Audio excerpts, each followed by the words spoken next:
Want to know more about rock, jazz, rhythm, and blues? You got to start from the bottom up. The Bass Guitar Channel radio show with David C. Gross and Tom Semioli. Two bass road warriors tell tales, interview the greats, and spin more great music than you can shake a Chapman stick at. The Bass Guitar Channel radio show with your hosts, David C. Gross and Tom Semioli, every Monday at 8 on Cygnus Radio.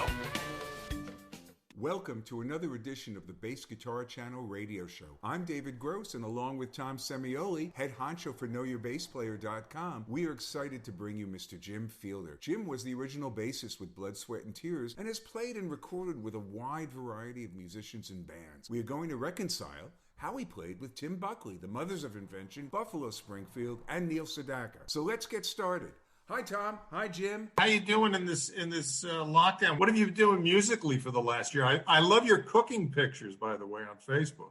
Oh, that's my wife. She is the best cook. She's kept me alive. I should be dead by now, but eating her cooking has kept me alive. And musically, I left Neil Sedaka back in the end of 2018. Plan was that was going to be our retirement home. I had a great time over there playing in the pubs. I've met a lot of great people and a couple of singers, songwriters who are just out of this world, man. I can't wait to get them over here.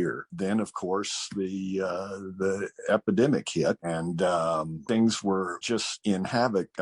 We couldn't tell what was going to happen. They started to lock down, and then the airlines started canceling flights. Right. International flights. And so we said, listen, this may be our last chance to get back to the States. So we were hoped to be in Ireland for good, but it just didn't work out that way. And so we did, and we're now very comfortably settled here in Asheville, North Carolina, which is a pretty good music town in itself. And I've made a few contacts. One songwriter who just knocked my socks off. You know, I'm hoping it's at some point in the future to do something substantial with him. He's an acupuncturist, so he's got a real job.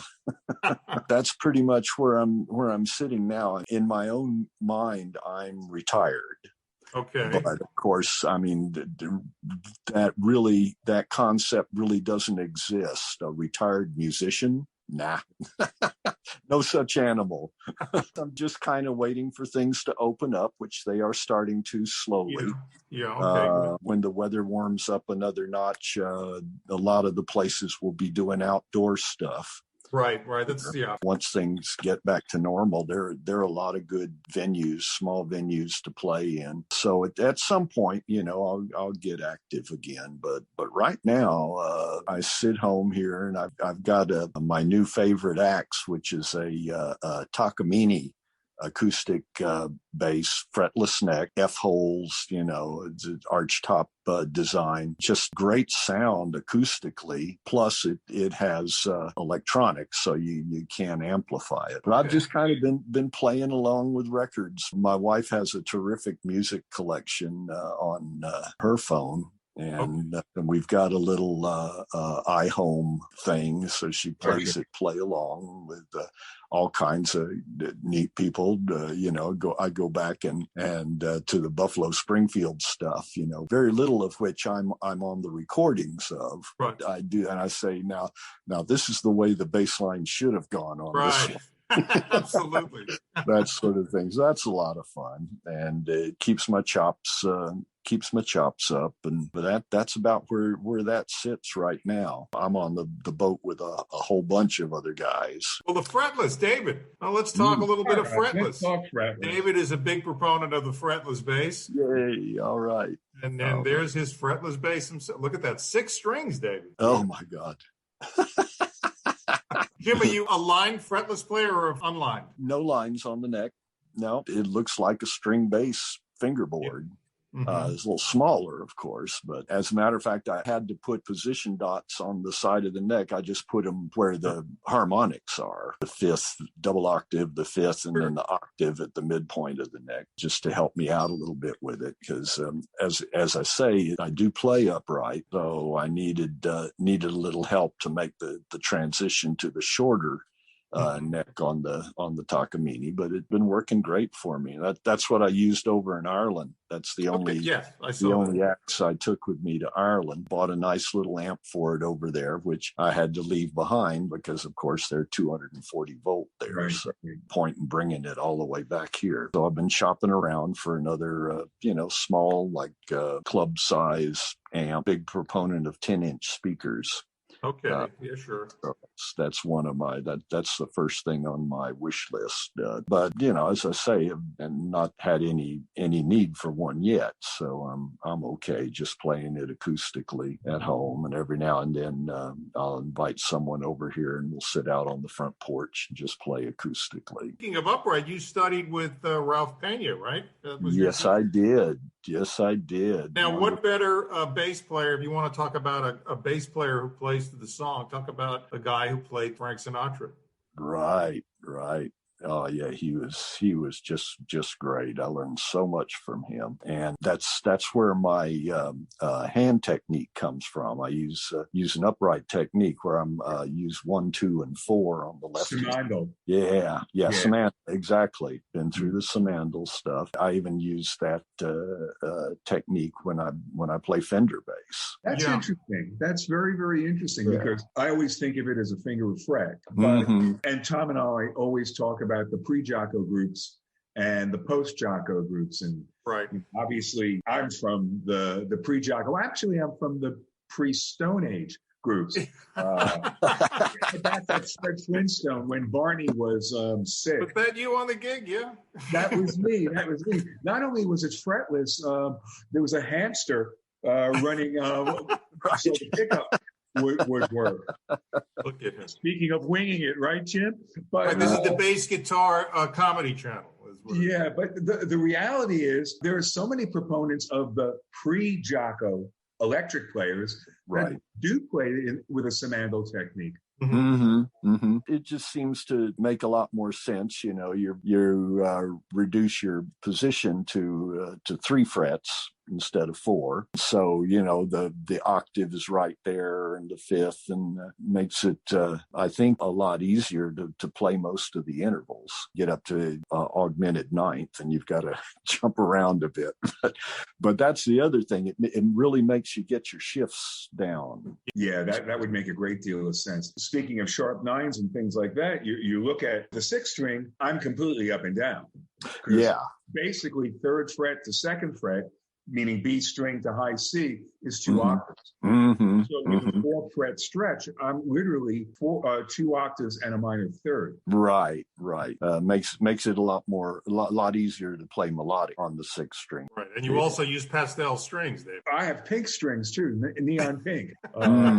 Which look great on stage. However, I haven't seen a stage in a little bit too long. I've got family members advocating for me to go. Well, Jim, we're talking technique. This is a question that's always puzzled me. I never got to see you, obviously, with Buffalo Springfield, but I noticed the way you position the bass, and that's one of the things bass players, we all grapple with that. Now, I've seen photos of you with Buffalo Springfield, I think playing a Hofner, and you're holding the bass up sort of high, chest high. Right. And then I saw another shot of you with Buffalo Springfield. I believe it was Hollywood Bowl, where you're playing a Fender bass now, sort of mid-body, which is probably the most ergonomically correct way. Then with BS&T, I see with the bass way below the waist, and I couldn't figure out how you could play so fluidly with the bass sort of like at that bizarre angle. And then your latter days with Neil Sedaka, I see you went to a Music Man. Right. And you somehow put the strap over the body a bit to tilt it in. Let's talk about the evolution of your technique here. That strap arrangement is one of the things that have helped me the most. I put the forward part of the strap over the lower horn, and the strap pin is attached to the side of that lower horn.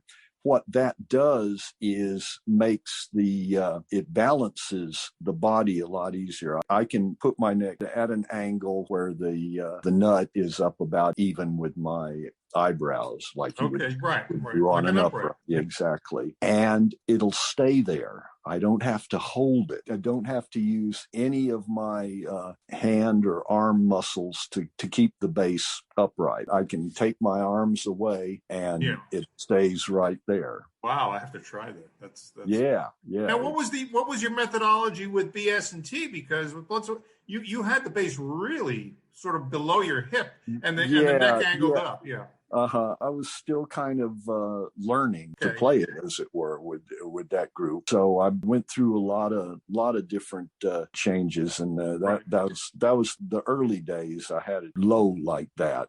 It still kept the nut about level with my eyes, so it just worked for me. And also, I had a real wide leather strap that was made for me by John Brown in Chicago. There's a name from the past. It was a lot more comfortable to make holding it low like that because of the wide strap. And it was a heavy. Those P basses in the '60s were much heavier, I believe. Right? Yeah, they sure were.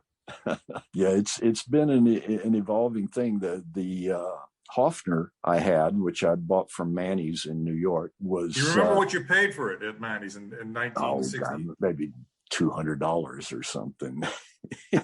And used that for a while. I was living in LA at the time, and started using that on a lot of the stuff that I was doing out there. And then one day I said, I bet this would make a great fretless bass. So I just took a screwdriver and pried all the frets out. I love it.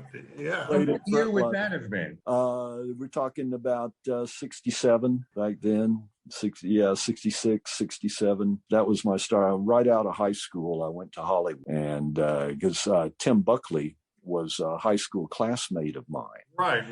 Yeah, that was really how I got started in the whole thing. We had a garage band together in high school. The Bohemians, yes? Yeah, right. Very good.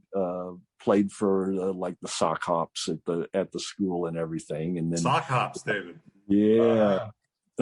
And in the folk music clubs start opening up all around the place, and we made a demo of Tim's early songs. That was I Can't See You by Tim Buckley, featuring our special guest Jim Fielder. This is the Bass Guitar Channel radio show on CygnusRadio.com. I was teaching guitar in a music store. This is in Anaheim, Orange County. We lived like 3 blocks from Disneyland. Yeah.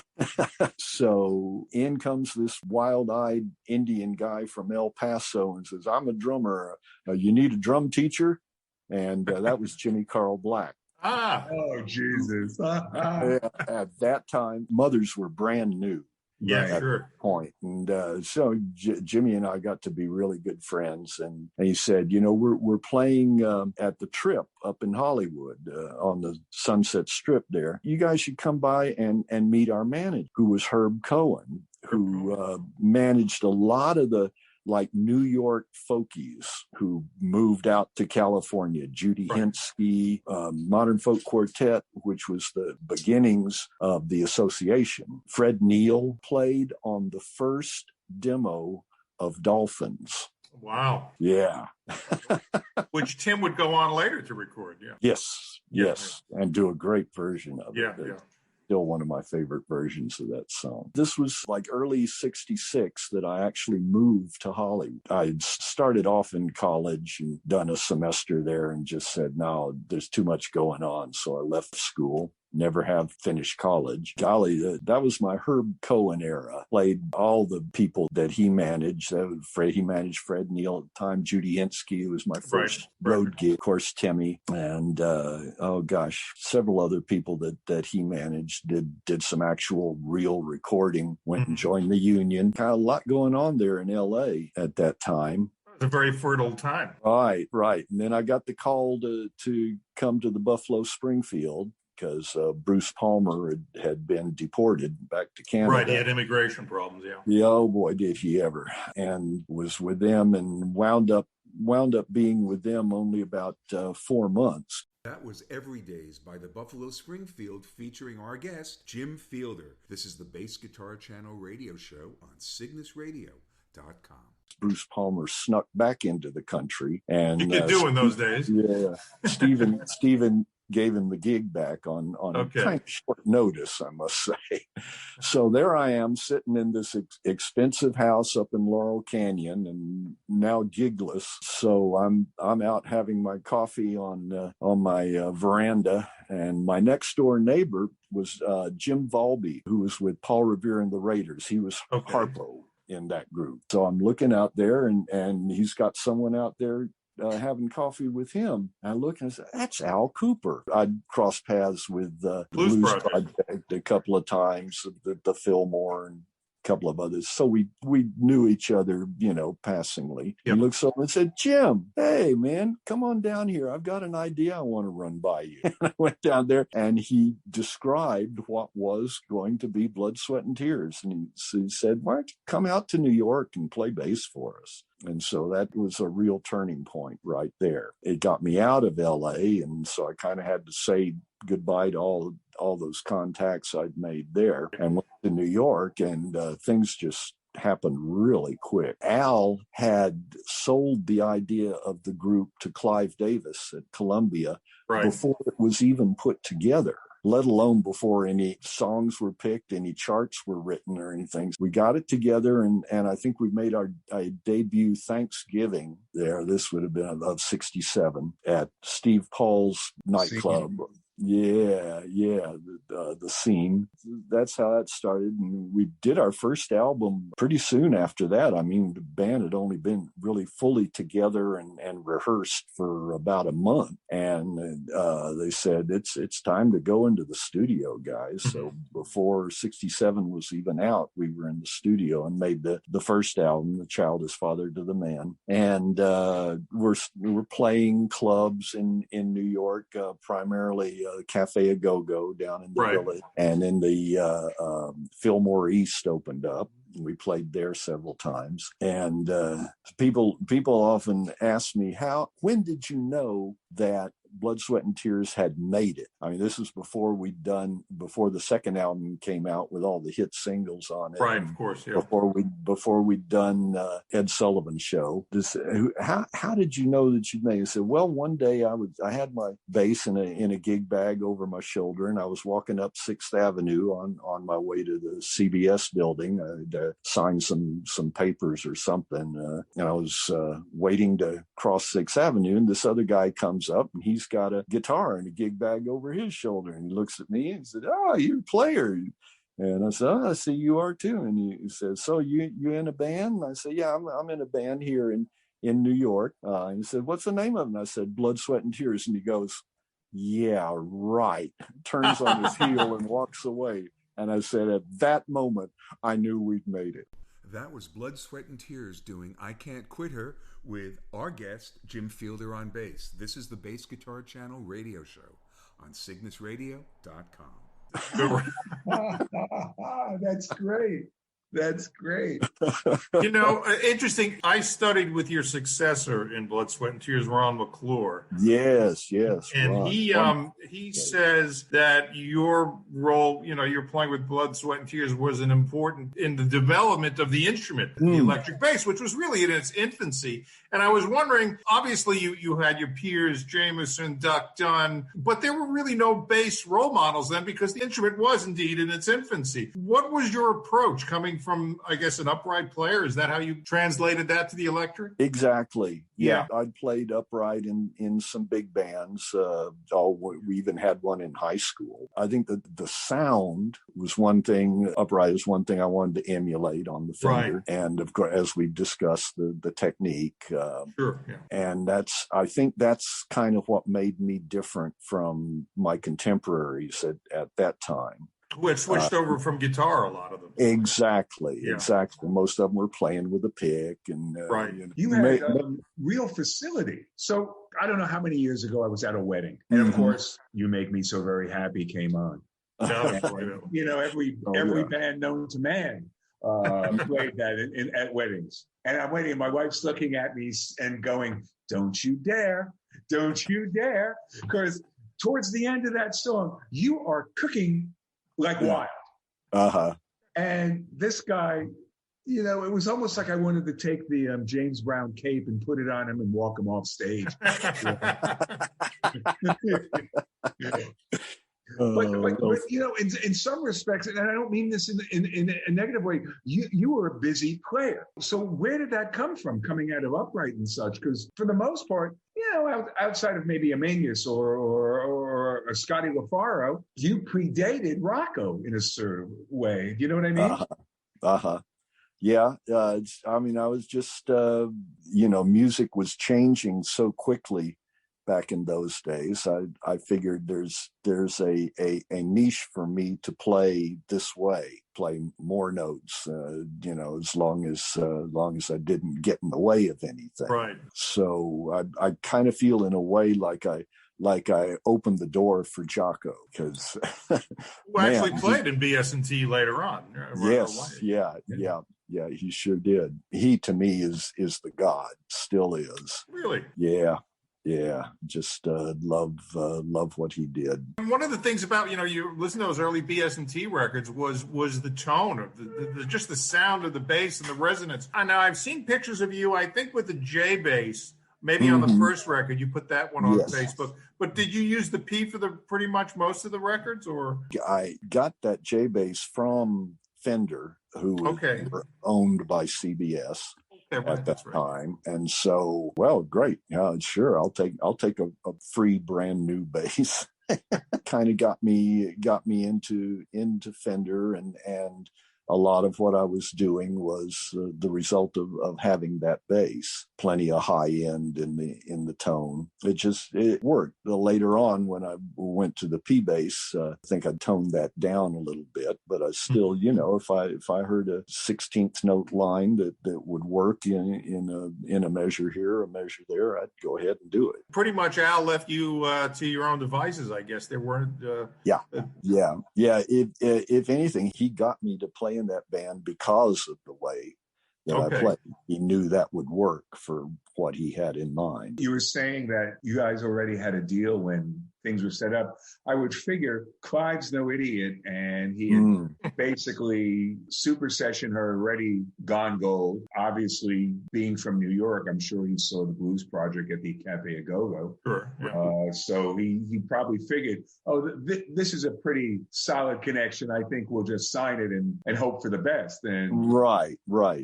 And then, of course, the record came out. I know this is a crazy question, but do you still have the puppet of you? Those weren't puppets. Those were kids. Oh, those were kids. Okay. Not only were they kids, still have the kids. We're in New York, remember? Not only were they kids, they were all professional models. And I mean, it's like we're all, this is our first big time photo shoot, is in a studio, and so we in the band were all, ooh, wow, isn't this cool? All right. And these kids come in and they're all like, Mommy, when's my 3 o'clock?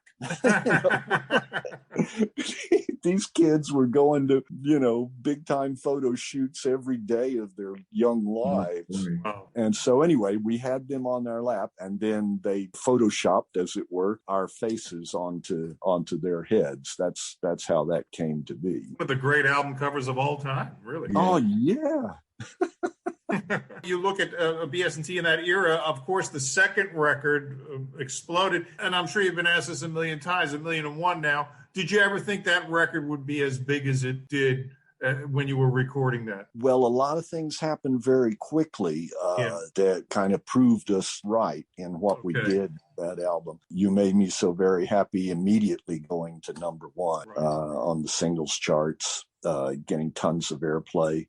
And us doing the Ed Sullivan Show. That was Blood, Sweat, and Tears. You've Made Me So Very Happy with our special guest, Jim Fielder. This is the Bass Guitar Channel radio show on CygnusRadio.com. Back in those days, you did that show and you were in. You could work anywhere after that. And that all happened within about a month of that album coming out. Yeah, we had a pretty good idea that it was gonna make some noise. And it did. When you think about it, back then, so many different styles of music were in the Billboard or Cashbox 100. You could have a hard rock record and a BS&T record and even a Chicago record, and Frank. And of course, Frank would be there. Today, I don't think that's, a real possibility. Everything's so compartmentalized. So, this record will do well on this chart and this one will do well on the other. Back then, it was just a lot freer, a lot more open. More democratic, Yep. New sounding stuff was coming out every day back then. It was like the record charts were just moving so quickly. Every week there'd be 4, 5, 6 new singles on the charts. We had pretty good staying power with that second album. I think we were in the top 10 for nearly a year. Yeah, what's the matter? With the second album. That was unusual. Really made us feel like we'd come up with the right thing. You still had the writer and the performer, because obviously you guys did Holland Dozier Holland, you did Carole King, Tim Buckley tuned Laura Nyro, Steve Winwood, Billie Holiday, you guys, and Three Dog Night the same way. Mm-hmm. So it's almost like your records and their records were almost like greatest hits records, because you had all the best songwriters, Paul Williams, Elton and Bernie and things like that. And that's, I think, something that's also lost, where you had interpretive artists, even though David wrote, I think, 1 or 2 of the hits there. Yeah. You had, like, Joe Cocker was an interpretive artist, Linda Ronstadt, Blood, Sweat, and Tears, a different era, just a whole different concept. And we felt really good about some of those songwriters' careers that we helped catapult. James Taylor was really just kind of getting started back in those days. And we, did Fire and Rain, and now all of a sudden, he had the world in the palm of his hand. That was the James Taylor track, Fire and Rain, as performed by Blood, Sweat, and Tears, with our guest, Jim Fielder, on bass. This is the Bass Guitar Channel radio show on CygnusRadio.com. Did you have any decision-making in the process of picking those songs? Because I would imagine, if I'm a songwriter, I want my song on a BS&T record. Oh yeah, we every week there'd be a box full of demos, acetate demos, show up at our office, and so we had a lot to listen to. But it was a democratic process. Didn't pick a song unless everyone in the band felt good about it. Then we decide who would do the horn charts. Freddie Lipsius did a lot. Freddie and Al Cooper worked together, and Dick Halligan came along, and he was such a well-educated musician. He could write for anything. Want a symphony orchestra? No problem, or a big band horn section. He knew how to handle all of it. If I recall, wasn't there a Maxwell House commercial with your version of the Gymnopedies? I think you are right. Yes. Yeah. Uh-huh. I see Maxwell House, Rain, and the Gymnopedies. Well, that's the kind of times it was. You just, boy, the music was showing up everywhere. Think about 1971. I always think of that as being such a watermark. I was working at the Record Hunter. I was like 16 at the time, right by Carnegie Hall. Yeah. Over the week, you had What's Going On, Tapestry, First Weather Report, the third Rod Stewart album with Maggie May, Mudslide Slim. You think about that all within the same time period. It was just everything up for grabs. It was a wonderful time in music. Yeah, and it was all getting airplay. Yeah. That's I think that's one thing you wouldn't see anymore. Yeah, exactly. Well, there is no real airplay anymore. You got a bunch of bean counters looking at things, and algorithms. We have algorithms. We spoke to Leo Lyons of 10 Years After, and he told us about this gig up in upstate New York called Woodstock. And he said, gosh, they were touring so much that really was just another gig on the schedule. Was that the case for BS&T when you were? Absolutely. Yeah. We, of course, played Sunday night, the closing show. So by the time we got to the hotel, it was already dark, and they shut down the helicopter service when it got dark. So they had to drive us in. I think, the hotel was maybe 3 or 4 miles from the concert area. And it took us like an hour and a half to make that drive, which was fine because we got there and everything was running like 2 or 3 hours behind schedule. So, and Crosby, Stills and Nash were going to come on right after us. So they were there and we all hung out in the tent backstage together and got stupid. And then, it was time for us to go on. We went on, did our set, came off, back in the car and back to the hotel. So I didn't get to see got to see a bit of Crosby, Stills and Nash. Their first show, I believe, right? I think it was, yeah. Yes, it was their first show, absolutely. And they already had Neil Young coming on with them. But that's about all I saw of any part of the actual concert. By that time, all the weather problems that had come down on them over the weekend had driven away a lot of the folks who were there. I think my estimation, of course it's hard because it was in the dark, but my estimation is that the crowd was down to somewhere around 50,000 by the time we got on. Diehards who they were going to see Jimi Hendrix and they didn't care what it took. When Jimmy finally did get on, the sun was coming up. I wish we would have had the opportunity, A, to be able to go out and mingle with the crowd a bit, and B, to hear some more of the music that went on. But so for us, it just pretty much turned out to be another gig. Any idea at that point that would be sort of a touchstone in pop culture at that point? It was pretty obvious. Just the fact that it had drawn so many people. Right. See it.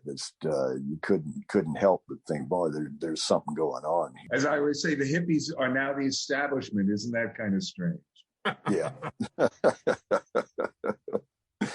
Well, when you look over that era, Jim, the great records you made with Tim Buckley, and I guess he was the type of guy that you just came in and did your thing. There were no charts or pretty much. Well, I mean, I was really familiar with the stuff. Right, obviously from playing live. We've been playing together since high school. For me, one of the greatest things that happened in those sessions was to work with Billy Mundy. Right, right. And Billy is the one who later on got me into the Mothers. That was playing rhythm guitar. I played an electric 12-string. That was Frank Zappa and the Mothers of Invention doing Brown Shoes Don't Make It with Jim Fielder, our special guest, playing 12-string guitar. This is the Bass Guitar Channel radio show on CygnusRadio.com. He had Roy Estrada playing bass. Yeah, right. As a monster. He was. Holy mackerel. And he went with Little Feat, right? Yes. Yeah, he did with Lowell. And Billy Mundy played in one of my favorite bands, Rhinoceros. Yes. I used to see them at the Fillmore all the time. Yeah, but, looking back at the albums you work on, whether it was Freak Out, and then, of course, Tim's records, and then the BS&T stuff, they were not only, well, maybe not Zappa, but singles artists, but also album artists. Nowadays, we live in a world of streaming. I mean, I could listen to a BS&T, a Tim Buckley record. I listen to it as one piece of music, especially. Right. What are your reflections on that? Is the album format still relevant? Is it still a valuable work of art, or are we just now in streaming? It's just one song at a time in playlists. You'll have to ask that question of a younger person. I mean, to me, yeah. I mean, the album was the format. And if you heard a single song that you liked, you just automatically went out and bought the album that song on. Back in those days, to listen to an album, that was be all and end all form of entertainment. So I think that's, now it's the music is so mixed in with other stuff. Technological revolution has brought us that perhaps the album isn't quite the thing it used to be. But to me, it's still a form of entertainment unto itself. One of the things that was nice about the records you made with BS&T is you got your money's worth out of the aesthetic of the album art, because all your albums were gatefold. You really put a lot of attention into the presentation of the music and the packaging. Oh, yeah. Folks in the art department at Columbia Records were good people. We just really didn't even try to tell them how to make an album cover. Said, just go ahead. Let's see what you come up with. And the first thing was The Child is Father to the Man with the little kids. That's brilliant. The first, the second record, the New Blood is a phenomenal cover. And then I think the 4 record was beautiful. That's what you folded out. The one that I always questioned was BS&T 3, where you're all standing in a puddle. What happened there? Well, gosh, I don't remember specifically, but we were just so busy on the road much. Now, I forget the photographer's name who shot a lot of the cover stuff for us. I think it was just a matter of, I think that was down in Florida somewhere. Okay. Was that where you guys were? Okay. Yeah.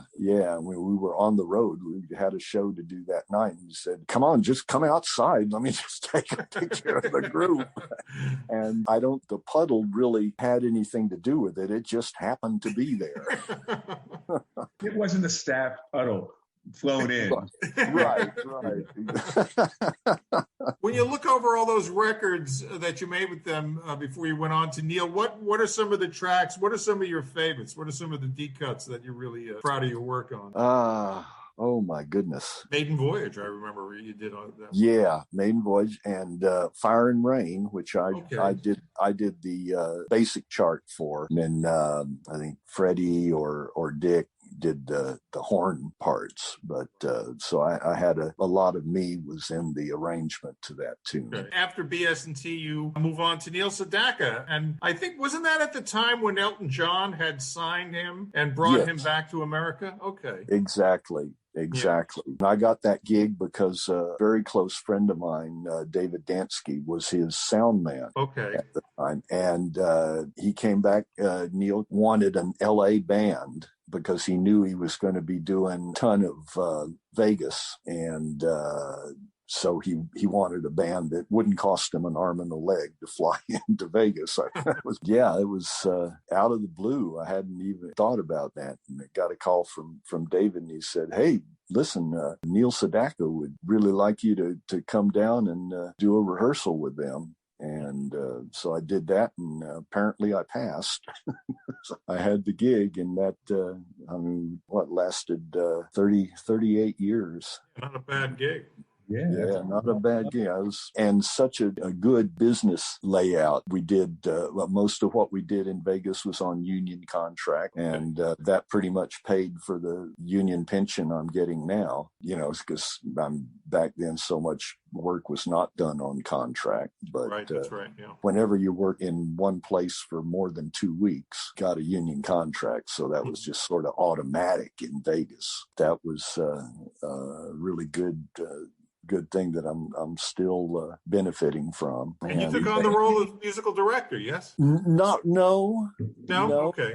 Didn't really have a musical director as such. Oh, okay. For show, we had charts. We had to have like orchestral charts for Vegas because we had string section, horn section, harp, percussionist. Those were all written by Artie Butler. We came in and just did the rhythm section work that we'd been doing with Neil. And all right. He worked just with us, just the band. One of the questions I just wanted to ask, it just popped into my head. We were talking about streaming and such. Do you think the musicians union is relevant anymore? Less and less so. It's, of course, for the symphony players still, and Broadway players, it still works. But for guys out on the road, not so much anymore. Yeah. Glad I was a member. And you also did session work. You did Gene Clark. You did Chris Hillman record.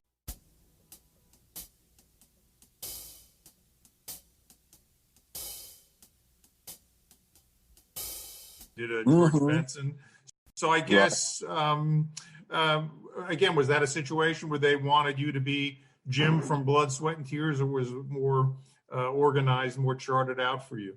Well, first of all, usually no, they weren't charted. I might get like a Nashville number type of sketch, to work with. But other than that, I was pretty much left to my own purposes. They got me because I was me. That was really nice. It felt like I was needed. Well, I mean, some of your contemporaries, we talked to one guy, Mickey Feet, who made records with Tina Turner and Van Morrison, Dream Syndicate in London, says, he mostly got hired for his feel. And then, of course, again, as David and I were talking with Harvey Brooks just before, it's about an hour or two ago, you came along, the electric bass was relatively a new instrument, so producers didn't kind of know where to go with it. So they kind of left it up to the electric bass player to come up with parts. Yeah. Right. Yeah, and it's the parts that were written in those days were primarily written for upright. Right. Exactly. Yeah. So it was a matter of we bass players at the time kind of had to teach the musical community what the instrument was capable of. That's a good way of putting it. Yeah. Yeah. So I'm glad to have been a part of that. And one of the topics David and I always get on is music education. And of course, I think that has part to do with the digital and analog era. For example, in the analog days, you had to be a master of your instrument to a degree because you didn't want to wear out the tape. You couldn't just move a cursor. Now we're finding in the digital era, especially with our instrument, the electric bass, that the expertise is gone because now what's the pressure? I can just cut and paste the bass part. Your reflections on that. I mean, obviously you were taught formally. Is it important for a musician, especially a bass player, to learn, to understand music theory, to read? Oh, good heavens, yes. Yeah, okay. Absolutely. You've got to know how to make a line around chord progression, what's important from those chords, what's not so important, being able to read not only a note for note, but when you're just given a chart with the chord lead sheet, lead sheet, exactly. Thank you. First thing I would tell a young player who's just starting out is the first thing you got to be able to do is identify the tonic. Once you've got the tonic nailed down, now you can build from that. And you need to be able to hear in your brain the sound of all the different intervals so you can be kind of planning ahead what you're going to play while you're reading that chart. Yeah, so I think one of the best things I ever did was in high school, I took a basic theory class and made me aware of the importance of centering around a tonic, how to move away from that tonic, how to resolve at the end. That's just stuff that's crucial for a bass player. Don't you find it ironic that so much music is 1/5, but 5 of all the intervals is probably the most useless because is it 1/5 with a major third? Is it 1/5 with a flat third? Is it 1/5 with a flat 7? Don't you find that kind of funny? You do 1/5s throughout. I mean, so much of country music is 1/5. But then again, so much of country music is a dominant chord. You know, when you think about it, it really isn't telling you anything. You as a bass player have to go, all right, this is a minor chord, so we're going to do this. This is a dominant chord, we'll do this. Right. You know what I mean?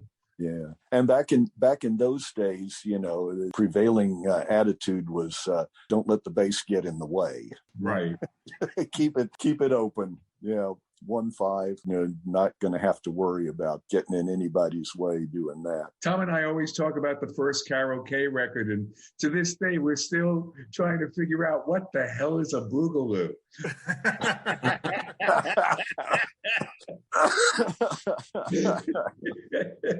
Well, we find in the, I think, and David and I have this theory on it, but you can reflect on it, that because the electric bass was really a product of the rock and roll era, when you think about it. The Fender bass you play, or even the Music Man, was pretty much came along in 1957. I know Leo did 51, but the J bass is 1960, so it's the rock era. And I guess because rock is harmonically simpler than, let's say, jazz or classical, obviously, it was like, hey, kid, get started first. You don't have to learn how to read music, or you don't have to study. Right. Here's an electric bass, and off you go. Right. And of course, the prevailing attitude, since everybody was a guitar player back then, well, give the bass to the weakest guitar player in the band. Or give it to the girl. Gosh, what's developed from that? I mean, you hear these wonderful female bass players now. Yeah, sure. Tal Winkenfeld, Esperanza, sure. Yeah, it's wonderful, really wonderful. It's the field has opened itself up over time. Another pet peeve David and I have is this thing called tablature. Oh yeah, yuck. The most completely unintelligible roadmap Okay, so it says 3 on the D string. Which finger do I use? Right. What right. rhythm do I use? Uh-huh. Help me. There's nothing there. And, you know, we were having a conversation with Jeff Berlin. I have about 14 books out on how to play the bass. And most of them were tablature friendly because it had to be, both from a financial point of view and from the publisher's point of view. Right. Now I'm self-publishing anything. If you can't read music, don't buy my book. I don't care anymore. Yeah. Good. And of course, the irony is tablature is harder to read than music. Right. For a raw beginner, it gives a shortcut to playing. But yeah, it's just such a bulky format. You know, why bother with it anymore? We should come out with a T-shirt. Tablature is harder than YouTube. There's another great. Let's comment on this, Jim. You know, I can watch you on the Ed Sullivan Show on YouTube. What are your thoughts about just the fact that YouTube actually can be an educational tool, because you now can watch the masters? You know, I mean. Oh yeah. I love it. YouTube is a great way. You know, you are made aware of a song. It's a real quick way to be able to hear what's going on. So yeah, it definitely has a place for itself that's worthwhile in the musical family. Great history lesson, and that's one of the reasons why David and I do this, because we feel it's important to preserve the history of the instrument. Okay, now of my generation, if I say to David, "Hey, can you give me some Jim Fiedler on the verse?" He knows what I'm talking about. Right. You give me some Jocko on the bridge, and Well, you know, we're going to be interviewing Ron Carter towards the end of the week. He just released, to me, probably one of the most important books for bass players.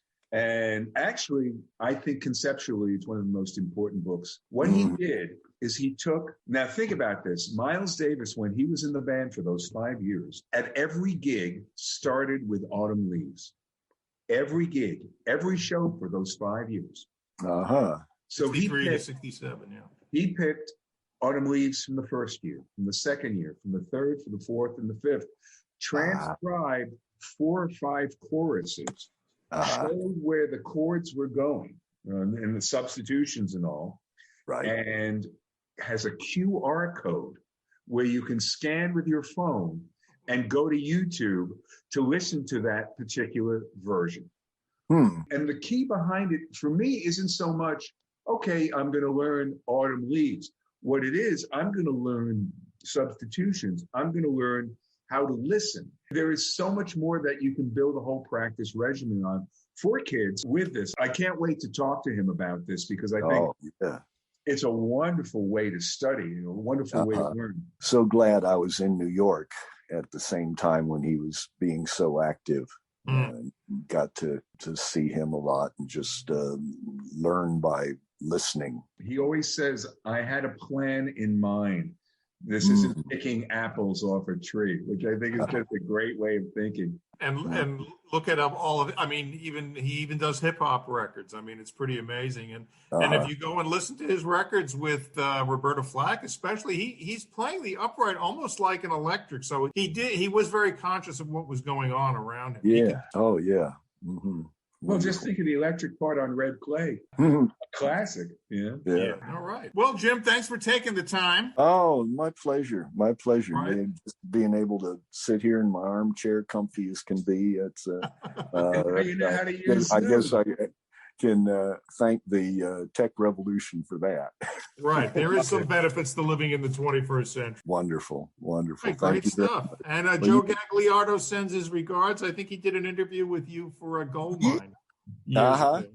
So Jim says hello. He's a big fan. And my friend Mike Preen, who's a Broadway guy, is a tremendous admirer of yours. He sends their regards. So there's still young bass players trying to play like Jim, David.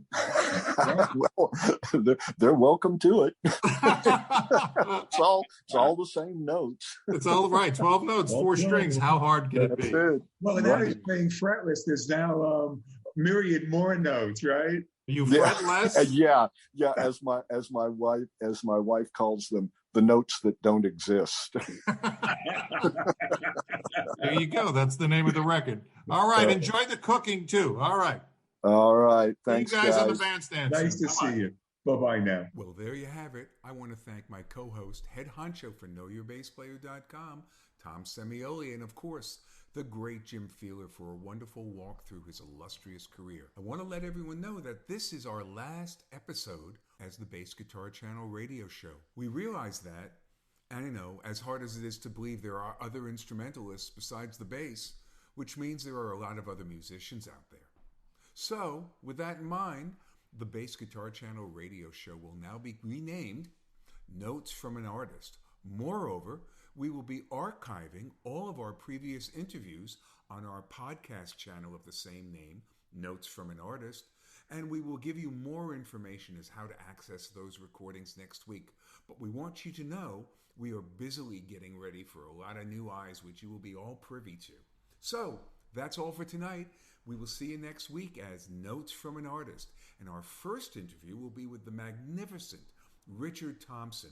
As a founding member of Fairport Convention, a solo artist, a session musician, his unique guitar style and songwriting have been a part of our musical landscape for over 50 years. So tune in next Monday at 8 p.m. to hear our interview with the great Richard Thompson. Thanks so much for listening. Have a great week. This is David Gross for Tom Semioli and Jim Fielder signing off. All the best. This is the Bass Guitar Channel radio show on CygnusRadio.com. Bye all.